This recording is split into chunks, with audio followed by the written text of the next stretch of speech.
দাঁতৰ দাগ সেয়া লাগিলে পানীৰ আইৰণৰ ফলত হোৱা দাগেই হওক বা গুটখা খোৱাৰ ফলত হোৱা দাগেই হওক, সেয়া আপোনালোকে কেনেকৈ ঘৰুৱা পদ্ধতিৰে চিকচিকীয়া কৰিব পাৰিব। লগতে যদিহে আপোনালোকৰ সঘনাই দাঁতৰ বিষ হৈ থাকে, লগতে যদিহে আপোনালোকৰ দাঁতবোৰ অকালতে লৰিছে, তেতিয়াহ'লে আপোনালোকে এই পদ্ধতিৰে যদি দাঁতকেইটা সদায় মাজে ডেইলি, তেতিয়াহ'লে আপোনালোকে এইবোৰ সমস্যাৰ পৰা কিছু পৰিমাণে হ'লেও পৰিত্ৰাণ পাব। যিহেতুকে গোটেইখিনি বস্তুৱে আমাৰ দাঁতৰ বাবে উপকাৰী বস্তু আৰু বহুত আগৰ পৰাই মই এনেদৰে ব্যৱহাৰ কৰোঁ ঘৰত, মোৰ দেউতাও ব্যৱহাৰ কৰি আহিছে।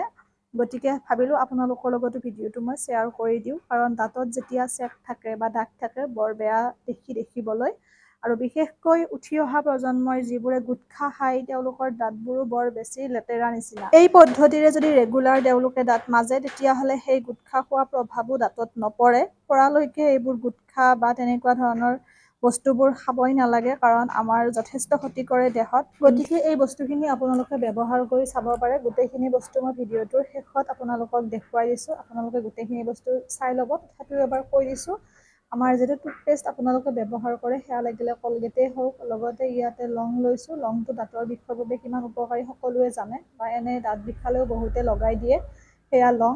লগতে অকণমান নিমখ, যিটো আমি খাওঁ, খোৱা নিমখ অকণমান, লগতে আপোনাৰ যিটো ফিটকিৰি আছে সেয়া ফিটকিৰি অকণমান গুড়ি কৰি লৈ গোটেইখিনি বস্তু ধুনীয়াকৈ মিহলি কৰি যদি আপোনালোকে এনেকৈ ৰেগুলাৰ ব্যৱহাৰ কৰে, ধুনীয়াকৈ কণ্টেইনাৰত আপোনালোকে বস্তুখিনি বনাই থৈ দিবও পাৰে। সদায় যদি বনাবলৈ সময় নাথাকে তেতিয়াহ'লে। আৰু দাঁতকেইটা দেখুৱাই দিছোঁ কাৰণ বহুতে আগৰ ভিডিঅ'টোতো এদিন দিছিলোঁ আৰু বহুত আগতে, তেতিয়াও মানে কৈছিল যে দাঁতকেইটা চাওঁ, গতিকে সেইবাবে দেখুৱাই দিছোঁ। যিহেতুকে সকলোৰে চিন্তাধাৰাবোৰ অকণমান পৃথক পৃথক, সেয়েহে আপোনালোকেও ব্যৱহাৰ কৰিব আৰু উপকৃত হ'ব আশা কৰিছোঁ। কাৰণ যিহেতু আগৰ পৰা ব্যৱহাৰ কৰি আছোঁ, আৰু দাঁতৰ বিষ বা আপোনাৰ বিভিন্ন সমস্যা, দাঁত পোকে খোৱা, সকলোৱে ব্যৱহাৰ কৰিব পাৰিব, সৰুৰ পৰা ডাঙৰলৈকে কোনো অপকাৰ নাই।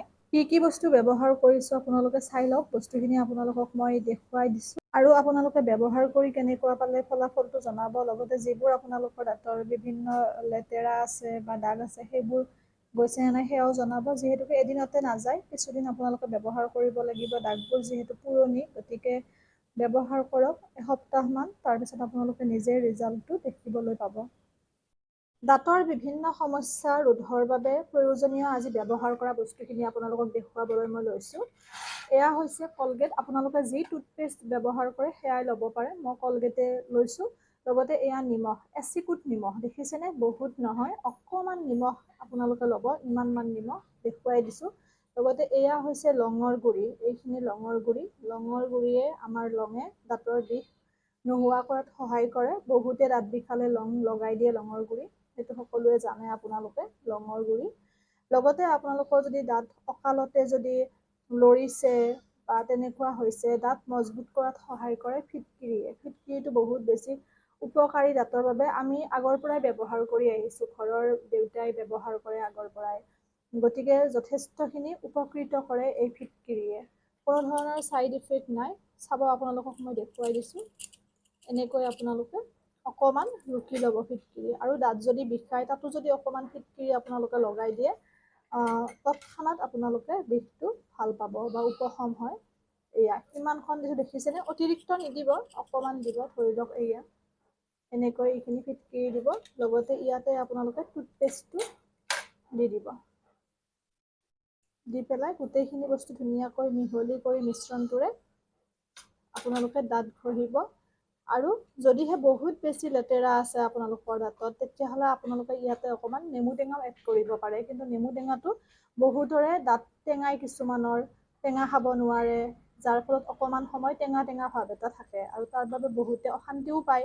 কাৰণ মই বহুত আগতে এটা ভিডিঅ' দিছিলোঁ, গুটখা দাগ বা তেনেকৈ দাঁতৰ পৰা বিভিন্ন দাগ আঁতৰোৱাৰ বাবে, তাত নেমু টেঙা এড কৰিছিলোঁ, আৰু বহুতে মোক কৈছিল যে নেমু টেঙাটোৰ বাবে দাঁত টেঙাই বা টেঙা টেঙা ভাৱ হৈ থাকে। সেইটো বিশেষ চিন্তা কৰিবলগীয়া বিষয় নহয়, তথাপিও যিহেতু বহুতে অশান্তি পাইছে টেঙা থকা বাবে, গতিকে টেঙাটো নিদিলেও কথা নাই, এনেকৈ আপোনালোকে ব্যৱহাৰ কৰি মাজিব। আপোনালোকৰ পানীৰ আইৰণৰ দাগেই হওক, দাঁতত লগা বা বিভিন্ন গুটখাৰ দাগেই হওক, সেই সকলোবোৰ আপোনালোকৰ নোহোৱা হোৱাত সহায় কৰিব। অৱশ্যে এদিনতে হৈ নাযায়, কাৰণ যদিহে আপোনালোকৰ দাগটো বহুত পুৰণি, বহুদিনীয়া লেতেৰা, গতিকে এদিনটো মাজিলে আৰু পুৰা চিকচিকীয়া হৈ যোৱাটো সম্ভৱ নহয়। আপোনালোকে 2-3 দিনমান ব্যৱহাৰ কৰিব লাগিব।